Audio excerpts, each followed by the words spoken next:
welcome to the latest installment of My Dad Listens to This. I'm Juliet the daughter. And I'm Kevin the dad. And Juliet, what CD masterpiece did you pick for us this time? I like a Volt. Alright, so, since we weren't going to be recording an episode for Easter, I was like, alright, the next episode we can either do something that's related to Jesus or something that's the furthest thing from Jesus. So I picked the furthest thing from Jesus, the Beavis and Butt-Head experience. So, Dad, what do we need to know? Oh, first we need to know that this is basically a compilation album of various artists that apparently Beavis and Butt-Head would enjoy. Mm-hmm.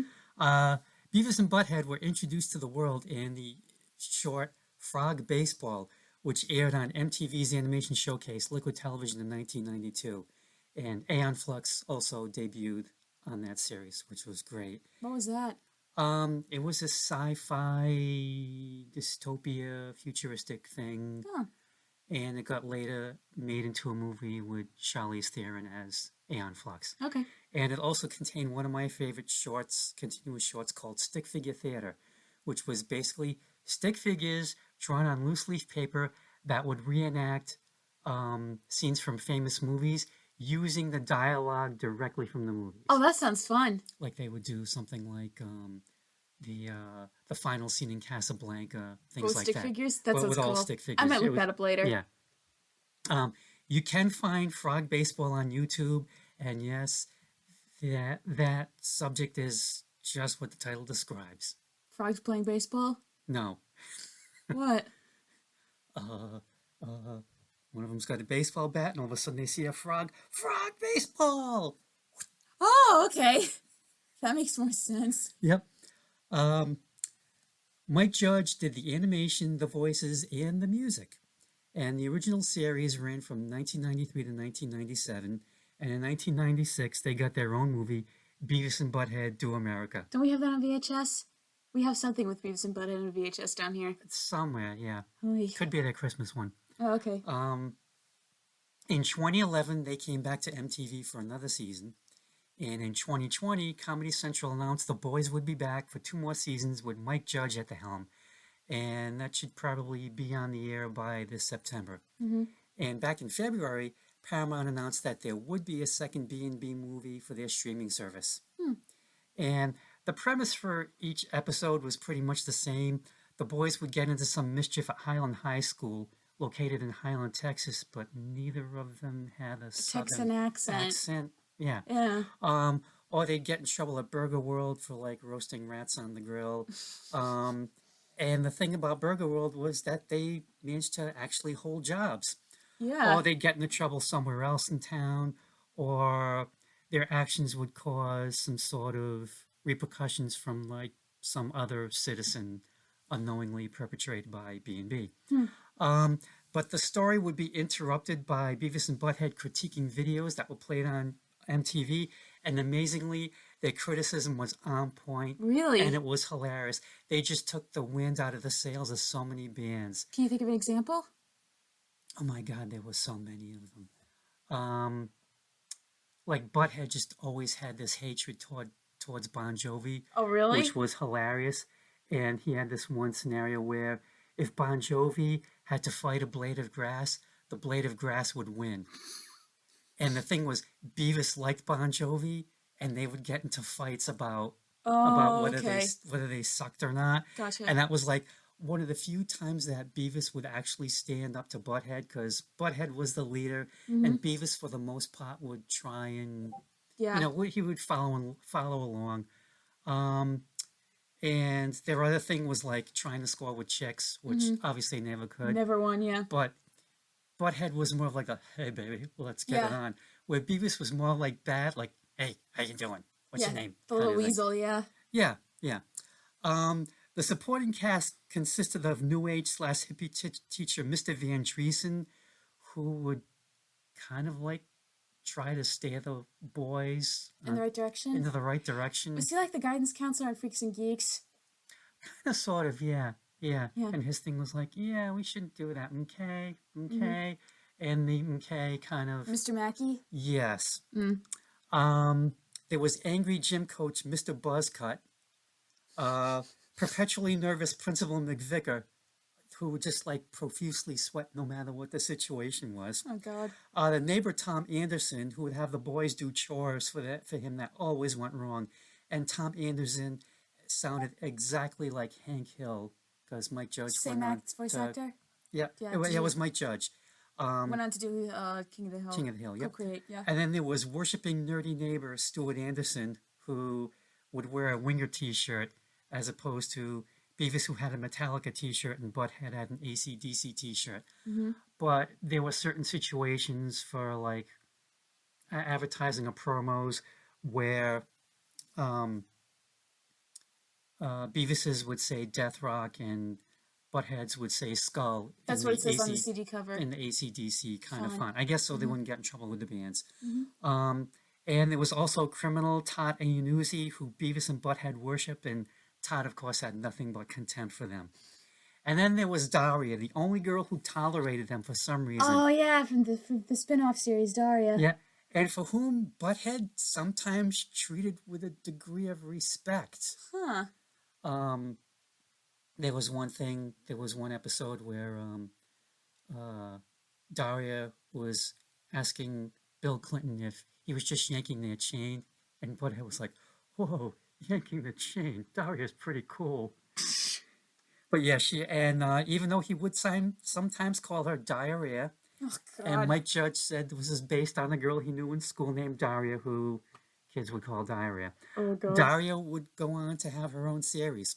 And then there was Beavis's alter ego, Cornholio, also known as the Great Cornholio, who would show up whenever Beavis had way too much sugar, and he would just be out of control. Oh. He would pull his t-shirt over his head, Oh, and he would walk around with his arms like this and go, "I am the Great Cornholio."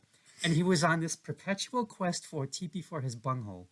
No matter who you were, he would go up and, "Do you have TP for my bunghole?" Oh, "I God. need TP for my bunghole." At the height of their popularity, it was just no escaping them. Mm-hmm. They were on t-shirts, books, video compilations, this CD, a Rolling Stone cover with Pam Anderson. Oh, wow. An interview on David Letterman. And they even made an appearance on Celebrity Deathmatch, which was also on MTV, which was claymation, which they would have like Michael Jackson versus Madonna in the wrestling ring. Mm-hmm. And then for Beavis and Butthead, they started out as two-dimensional, and then they had an air pump, and they pumped up each other in the butt and became 3D and just smacked the crap out of each other. And then, of course, there was controversy. Oh, yeah. I saw a bit of that on the Wikipedia page. Yeah. A 2-year-old died in a fire when her 5-year-old brother set their mobile home on fire. The mother said her son watched an episode of B&B which said fire was fun. Her neighbor said she didn't even have cable, so there was no way the kid could have watched the show. Yeah. Even so, this led to all fire references removed from the show and B&B being moved to a later time slot. This also led Beavis to struggling to say the word fire in certain episodes, which he couldn't. The closest he got was at work going, "Fire, fire." He was allowed to use it when they came back in 2011. Mm-hmm. There was a second incident when an 8-year-old died after a bowling ball was thrown from an overpass. Now, morality in the media said it was due to a B&B episode in which the boy stuffed a bowling ball with explosives and dropped it from a rooftop. Oh, God. But the prosecutors proved the defendant did not have cable and never even watched the show. But still, MTV pushed B&B back to after 11 p.m. and started each episode with the immortal disclaimer, Beavis and Butt-Head are not role models. They're not even human. They're cartoons. Some of the things they do would cause a person to get hurt, expelled, arrested, possibly deported. To put it another way, don't try this at home. Yeah. That's a good disclaimer, I have to say. Yeah. And also, since senators and representatives had nothing better to do in government, God. they would get all offended about Beavis and Butt-Head to the point where Democratic South Carolina Senator Fritz Hollings once referred to them as Buffcoat and Beaver, which led to the boys' names being mispronounced by characters during the rest of the show's original run. Oh, God. There were just like so many different combinations. It was hilarious. God, wow. So now, as for me, yep, when I had cable, I watched them just for the videos that they skewered. Like I said, they were just hysterical. I mean, the criticism was so on point, and it was like very subversive. And there was this thing about you know, people who didn't like him were like, these are idiots. Our country's going down the tube. People who like him, no, this is really subversive, and this is undercurrent of social criticism going on. So there was always that kind of back and forth. I even had a copy of This Book Sucks, and that was kind of it. They had one chapter. It was just titled. It was just titled because it was just all these euphemisms for getting in touch with yourself. Oh, gotcha. And they were hilarious. Now, as for how I got this CD, your mom got it for me. Really? Really. I think she saw it at Savers and she looked at it and thought, oh, Beavis and Butt-Head, your dad likes them. Yeah, he still likes them. I think I'll get it.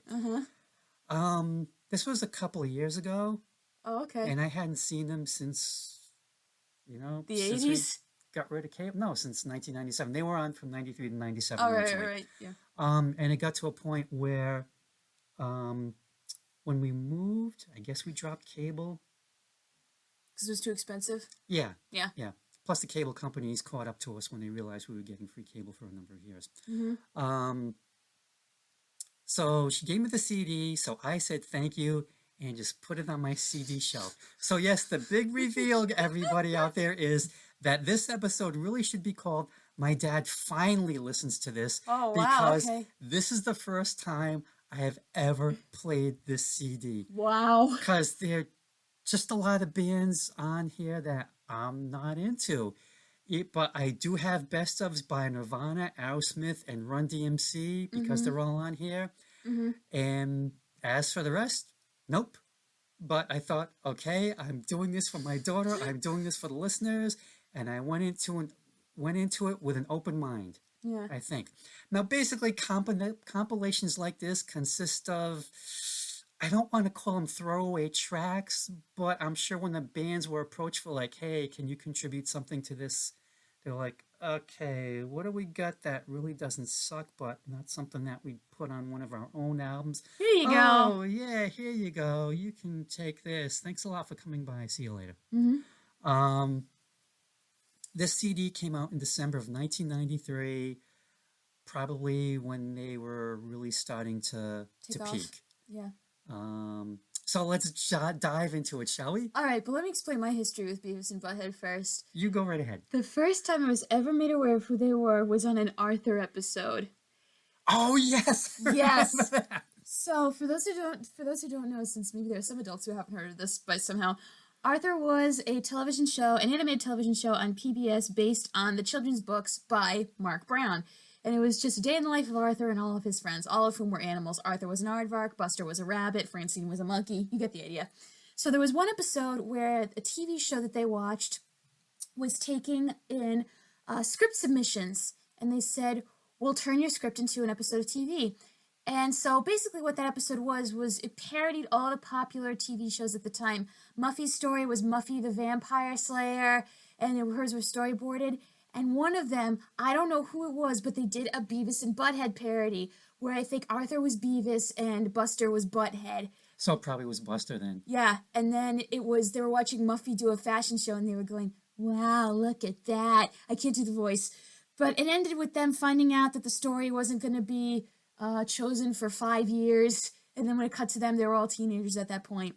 The second thing I experienced was when Dad had this VHS of Beavis and Butt-Head in the basement. And I looked at it and I saw, oh, cartoons. And I was really young and I said, Dad, can I watch this? He's like, no, these are cartoons for adults. You can't watch them yet. Can't watch them.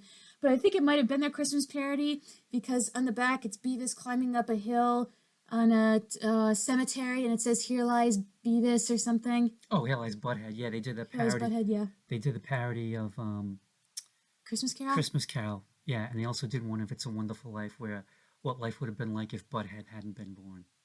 Must have been better, huh? Oh, it's hilarious. All right, so let's get into this. Mother of God. All right. First track, I Hate Myself and I Want to Die, Nirvana. When I heard the opening, for a brief second, I started to regret picking this album. For one horrifying second, I thought it was going to be Beavis and Butt-Head doing covers of these songs. Then Kurt Cobain came in and I breathed a sigh of relief. Listening to this song feels awkward now that Kurt is no longer with us, but I do find the premise interesting. The character wants to die, but not right now. Someday. Until then, if there's anyone who can hasten his death, he welcomes it. Kind of reminds me of Hamlet in a way. Thus does conscience make cowards of us all, making Kurt's contemplation even more creepy. Do I take my own life and end these troubles, or do I tough it out? I guess I'll wait.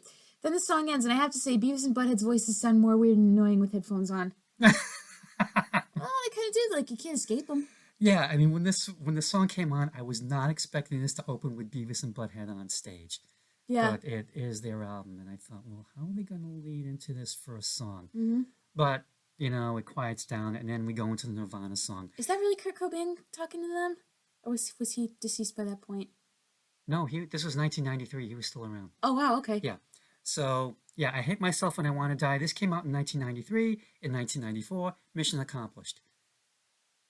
Because that's when... Oh, jeez. Yeah. Wow. Tasteless. Thank you. Tasteless. Well, the thing is, like, he keeps singing over and over, End It Someday, what's that sound? Probably a rifle. Oh, is that how he died? Yeah, yeah, but even then, there's still a lot of suspicion hanging over the whole...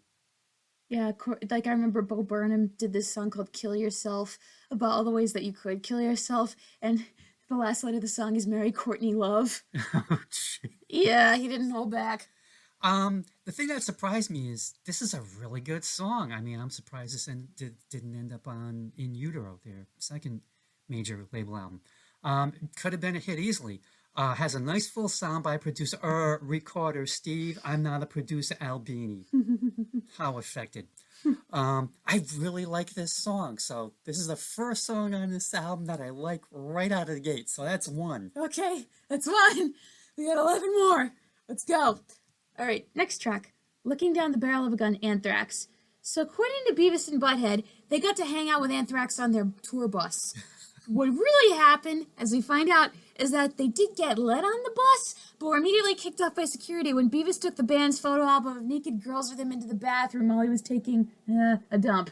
Sure. Then the song plays, and I can see why Beavis and Butt-Head like it. Personally, it's not for me, but I think the subject matter of the song would probably trigger me if I wasn't in the right headspace. I do like the lyric that, I'm gonna die harder like my kid Bruce Willis. Yeah. That's just fun. Then the song ends, and Beavis and Butt-Head beat the snot out of each other. Yep. Now, Anthrax is one of the big four thrash metal bands, Metallica, Megadeth, and Slayer being the other three. Do you have a preference? I like Slayer. Really? Okay. Yes. I always pegged you for a Metallica kind of guy. Now, Anthrax has been around since 1981. Non-metal heads probably best know them for their collaboration with Public Enemy on Bring the Noise from 1991, thus possibly creating rap metal. Thanks for nothing, guys. And their cover of Joe Jackson's Got the Time. Was it any good? Yeah, it was actually pretty good. Because Joe Jackson's was like just as fast, but Anthrax made theirs louder. Scott Ian and his beard are the only original members of the band. He has this like really straight beard that goes like down like this. It's just his chin. It's just his massive chin beard that's probably about a foot long. Like ZZ Top, but not as like full or scraggly. Yeah, exactly. Like I said, it's just the chin straight down. It looks like That's impressive. looks like someone just glued a hair pole. That's what it looks like. Put a ponytail on his chin. Yes. Oh God. Where was I? Now this is a cover of a Beastie Boys song. Okay, that's why Beastie Boys first popped up when I typed it into Google. Yep. Now, like you said, it starts off with a B&B skit of the boys meeting the band on their tour bus. Kind of funny stuff. And as for the song, it sounds like a decent imitation of the Beasties themselves. So why settle for an imitation when you can have the original? I mean, it's not a bad song, though. And it ends with 30 seconds of the boys saying how cool the song is. And like you said, then it just reduces to them beating the crap out of each other. All right, next track. Come to Butthead, Beavis and Butt-Head, written by Mike Judge. This song has the sex appeal of a dead mackerel. Like none. But honestly, it does feel like two skeevy teenagers trying to hit up a girl and failing because you can see right through them. The two of them, they'll think they're the shit. I have to say, though, I did laugh at Butthead saying, I would like do homework and stuff for you. Yes. I was like, oh wow, that's love. I must say, though, I was surprised that Nile Rodgers, of all people, produced it. But that's probably why the background music and vocals sound so good. They sound like something off of a La Chic album if it wasn't for Beavis and Butt-Head singing over it. But I have to say, this is a good parody of the kind of guys no one wanted to ask them out in high school. Yeah, this is B&B doing R&B. It's like, basically, it's a Barry White song going horribly wrong. Yeah, like, yeah, baby. Did Niles produce Barry White at one point? I'm not sure. I think Barry produced his own stuff. Nile Rodgers. But yeah, the best line is, I would like to do something that really sucks for your love. Yeah.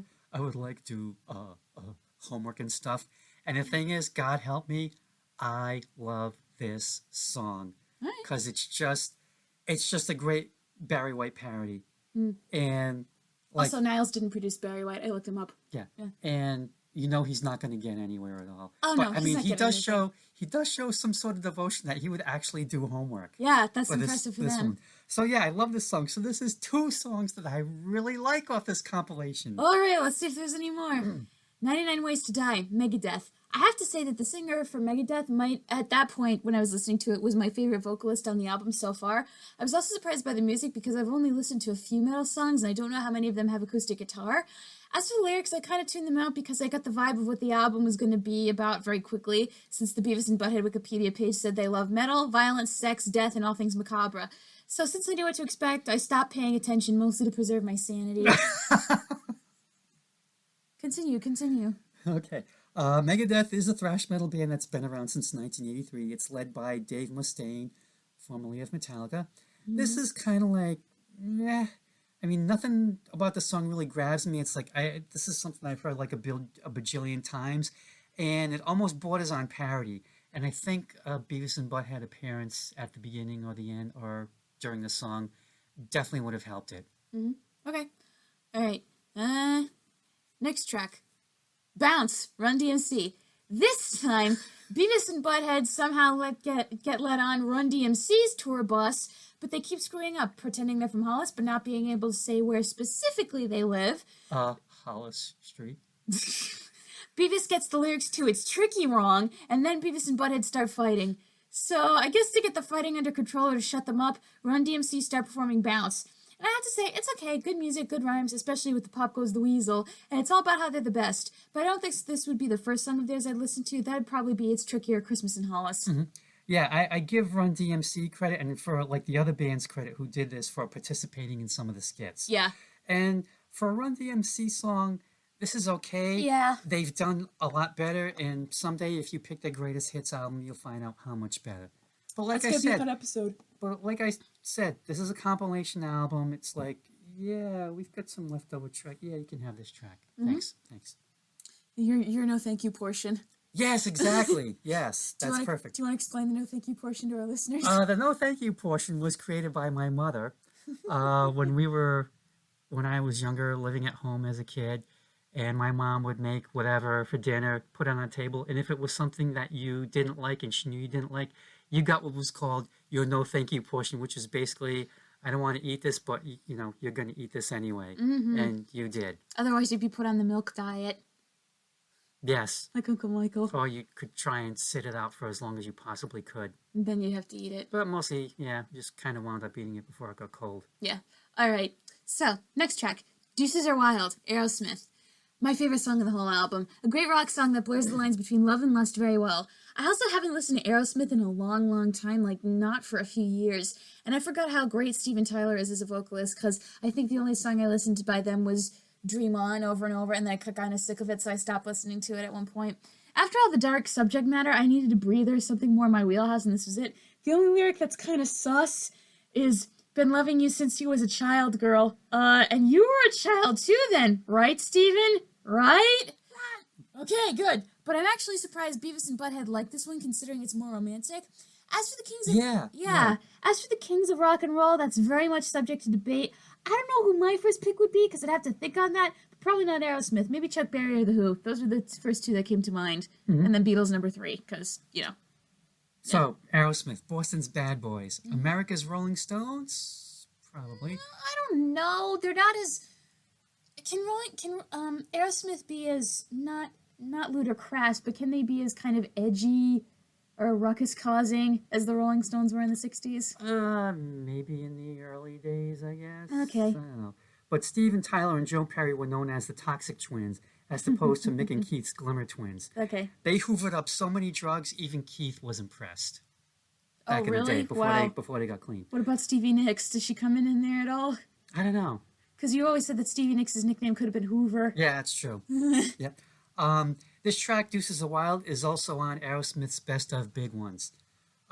This track is okay. I really like it. I mean, it's not the best. It's not the best Smith, but it's not bad. Yeah, and I was kind of surprised that it's almost verges on like a power ballad kind of thing. Yeah, and I didn't think they'd be into that. Yeah, but on the other hand, it's like they're Aerosmith, so Beavis and Butt-Head is probably gonna love them. And it's no Steven matter what Tyler they and do. Joe Perry, yeah. Yeah, and like I said, it's not a bad track, but let me put it this way: if you asked me to hum a bar or two of it right now, I could not remember. But I mean, even the other stuff from around this era, like Dude Looks Like a Lady, God Help Me Angel, those I know. This one, I just don't. Mm-hmm. All right. So, next track. But I remember when I'm hearing it thinking, yeah, this is okay. Yeah. I Am Hell, White Zombie. I'm going to be honest, I didn't pay attention during this song. The album was starting to get to me, so I actually Googled photos of kittens and puppies and Josh Pitterman just to calm my brain down. Who's Josh Pitterman? He's an Australian tenor. He's playing the Phantom in Sydney right now because he was doing it in London. Then COVID happened, so he was only able to do it for 6 months. Does he have to wear a mask over his mask?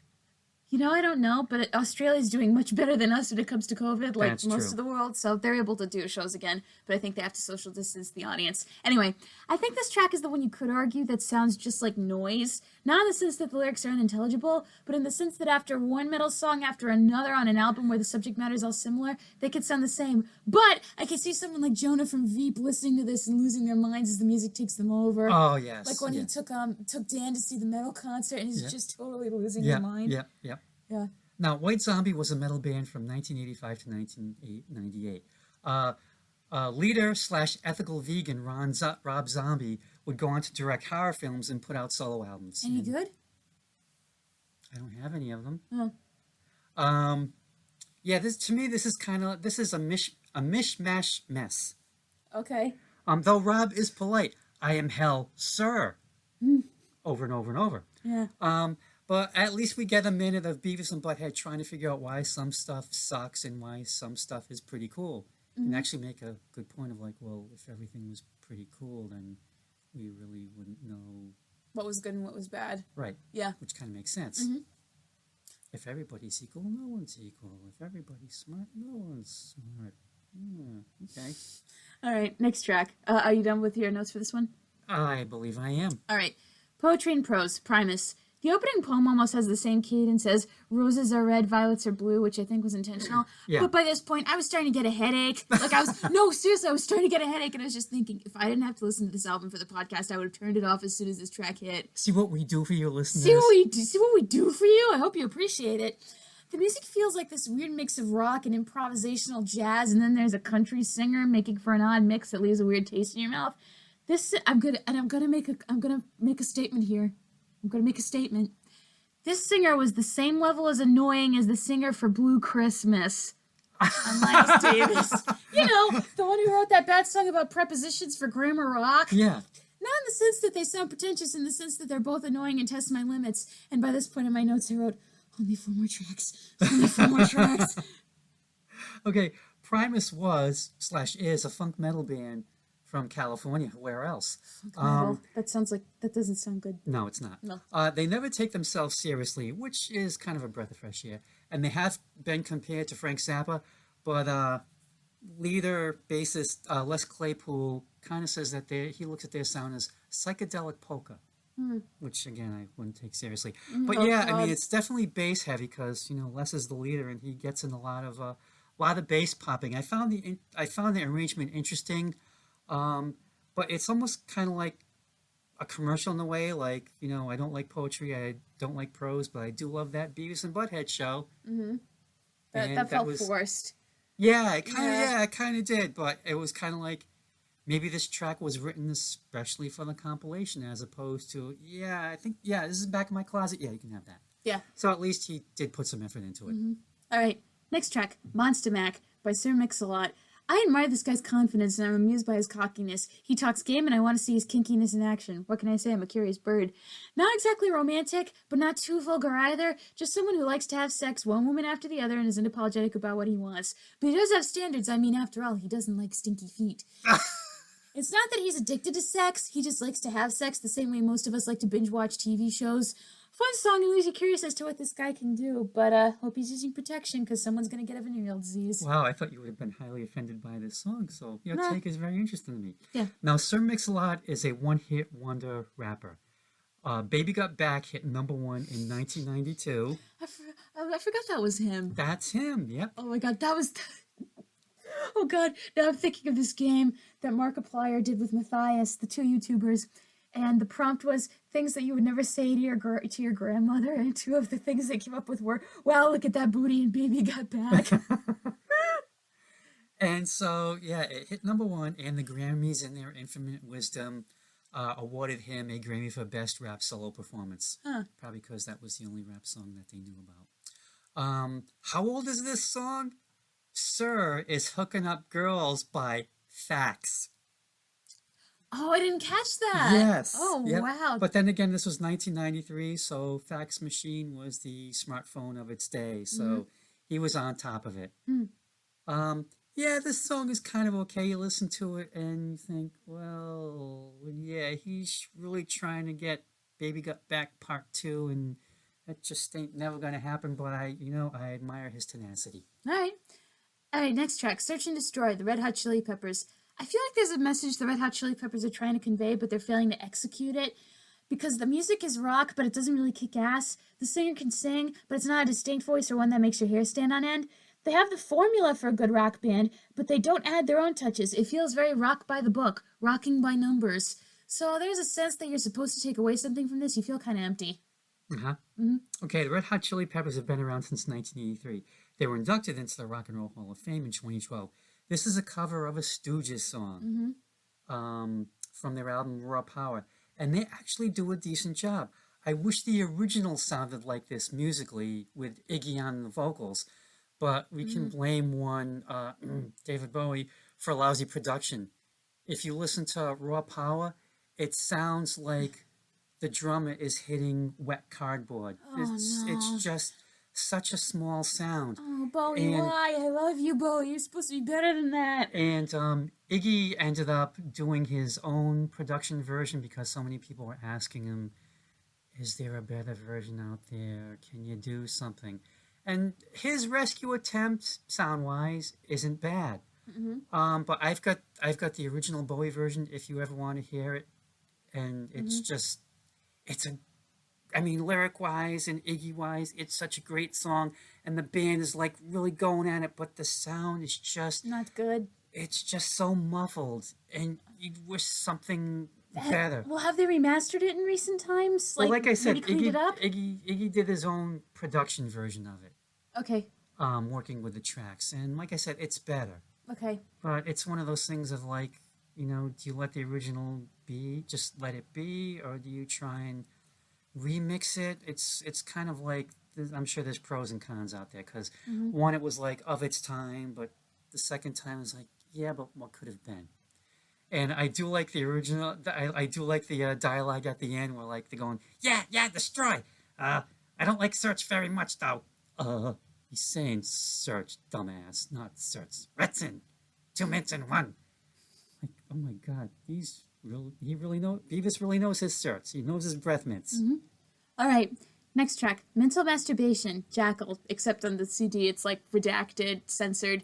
Yeah, because I always wondered, I wonder what it is they're saying, until I did a lyric search and thought, okay, I guess masturbation was not a word you could put on the back of a CD. Thanks, Tipper Gore. All right. But the thing is, though, if you look at the CD jacket, there's no parental warning sticker on it. Oh, that's interesting. Right. All right, so I don't know if this is intentional, but the lead singer sounds like the lead from AC/DC. Yes! A little bit. Yeah, that's what I thought. Oh, you are good. But after that, I wrote, but other than that, I don't care about this song, and I have nothing to say because I'm kind of done with this album. That was the only significant thing I took away from it. So were you struggling just to get to the finish line by this point? Well, because I really wanted to hear the parody that we're going to talk about on the next track, but I was like, just get to the final track already. That's all I want to listen to. Okay, now Jackal has been around since 1991. They're known for their song Lumberjack, on which lead singer Jesse James Dupree plays a chainsaw solo. Oh, wow, that's awesome. I vaguely remember that. I couldn't tell you how the song goes, but I kind of vaguely remember some band known for their chainsaw. Anyway, It's pretty straightforward musically, and to me, the singer sounds like a cross between Axl Rose and Brian Johnson from Yeah, AC/DC. I heard a little bit Good of call. Axel too. Yeah, Yeah. yeah. So he hadn't. Maybe Jesse James Dupree just hadn't found his own voice yet. Maybe if AC/DC does some more concerts in the future, they can have him be the next singer to come in. Could be. Yeah, Could be. If Axel can't do it. Yeah. And the song ends with the boys trying to figure out what exactly mental masturbation is. Maybe it's kind of like well, I remember I was watching this series called Bonding on Netflix. I stopped watching it because I didn't get into it enough. But the woman, it's about this woman who's trying to get through grad school by being a dominatrix, and her best friend helps her out. And she says, when people masturbate, she says they do it to kind of escape, and they do it to kind of space out. Like, she says when people do it, they're not fully in the moment. It's just like mental checkout. It's like, it would be almost like if you were like an out-of-body experience where you're watching yourself do it, you're not really engaged in the moment. So maybe by mental masturbation, she means you're just thinking of something to sort of check out from the world for a little while, and it makes you happy. Like you kind of put yourself on autopilot. Yeah, you put yourself on autopilot, basically. Okay. But also maybe in the sense that what you think of is so specific to you that nobody else would think of it. Like how people kind of have their own weird little fetishes and stuff. Mm-hmm. That kind of thing. Okay. Yeah. All right, next track. I Got You, Babe. Cher, Beavis and Butt-Head. Fun fact, I think I was so out of it when I wrote it, I misspelled gut and it was gout instead. I gout you, babe. I don't know. All right, so... My big toe hurts. Oh, I wish King George felt like my big toe. All over. All right, so the first time I ever heard this song was a parody in a play I did called 2222, The Zombie Apocalypse. Oh, I Got You, Brains. Yeah, a play about people making a zombie movie, only to realize that the zombie apocalypse is actually coming. In the play, the director can't make up his mind about what kind of zombie movie he wants. So at one point, they try making a musical. So we came up with the parody song, because we had the lyrics from the playwright. We came up with the parody song, I Got You, Brains, where the leads would sing, I got you, and the zombies would go, Brains! The play was badly written, and we had to rewrite 85% of it. Really? I did not know that. Well, what happened was Poor and Mr. Hig, who were the directors, there was this website where you could get plays that were in the public domain or were very, very cheap, and you didn't have to pay a lot for the royalties. And this was one of them. But the thing was, you didn't get to read the script ahead of time. It was only the plot summary. Oh. So they ordered it, put it on, and by the time we all read it, we realized how bad it was. But we couldn't do anything about it. We had to put on a play in a few certain months, so we rewrote most of it. People enjoyed the rewritten version, and the adults like the Sonny and Cher parody. I remember Mom said she and Uncle Joe and Auntie A were just laughing their asses off. So on one hand, I like the rock version, but at this point I was so sick of it. I was like, but please replace Beavis and Butt-Head with an actual rock singer, and then I'll listen to it. I'm sick of these two assholes. And as for Cher, hey, she's still got her distinct sound on this track, and she sounds pretty good.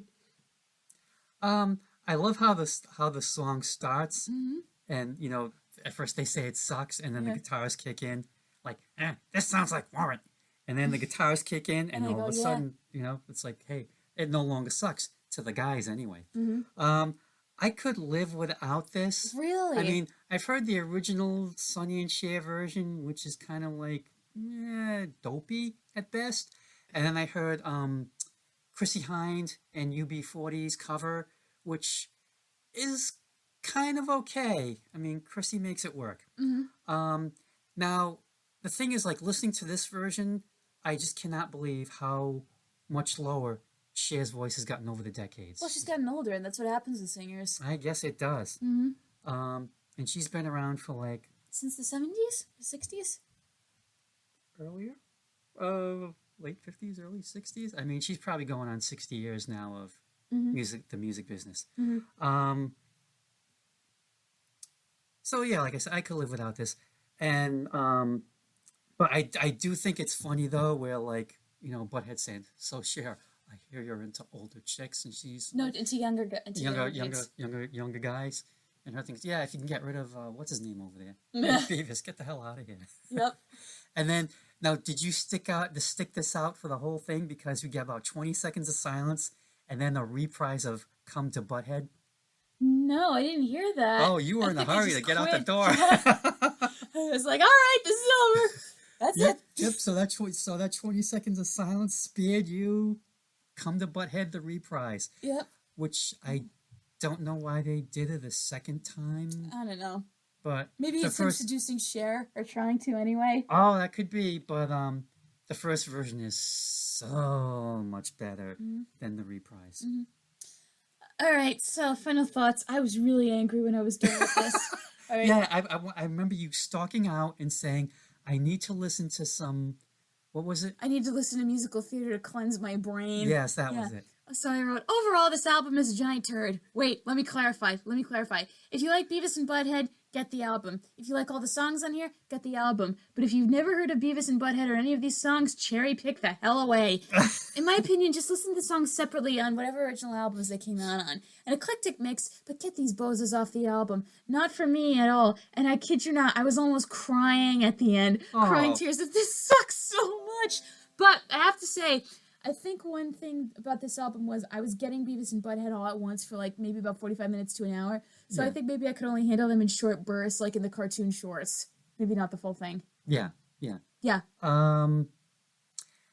So all in all, there were 2 songs that I really liked and would download. And that was I Hate Myself When I Want to Die and Come to Butthead. Yeah. Not the reprise. Yeah. The thing about these songs is I don't think, well, you would actually find some of these on like compilations. Like I know that the White Zombie song was put on some like leftovers, B-sides, unreleased stuff CD. Aerosmith put theirs on their best of from the 80s, 90s. And that is kind of about it, I suppose. So I can't see myself ever listening to this again. Yeah. Just for the fact of like, even with the Beavis and Butt-Head skits, it's kind of like, you've still got to work through that stuff. And there's the songs, and you've got to work through those too. And I thought, it's just not worth the effort. I mean, I know that they're supposed to be coming back, but I'm not going to get Comedy Central just to watch them again. Unless they throw their stuff on YouTube. Or Maybe Netflix. I'll summon up enough energy to watch it. But for me, it's kind of like, I think they were of their time, the 90s, and that was it. But I guess the reason that it got Mike Judge's creative juices flowing again was he saw, I believe it was a Lady Gaga video, and he thought, yeah, I could see Beavis and Butt-Head totally going to town on this. And, maybe they could, but for me, it's kind of like, they were of their time. Maybe I'll check them out briefly when they come back and see if they still hold up. But that's the thing. There's like a lot of things where you should just leave them alone. Like they had their day, and that kind of was it. Like it's kind of like bands when they do reunions. It's like, no, it's not going to be as good as the first time. It just really isn't. Okay. All right, as always, thank you for listening to another installment of My Dad Listens to This. This is possibly one of our shortest episodes. Yeah, it's 42 minutes. Oh, that's not too bad. So it's not one of our shortest, but it's shorter. Okay. Like, comment, subscribe, and all that jazz. Follow me on social media if you want the episodes, or if you're friends with my dad, email him, and he'll send them the episodes directly to your inbox.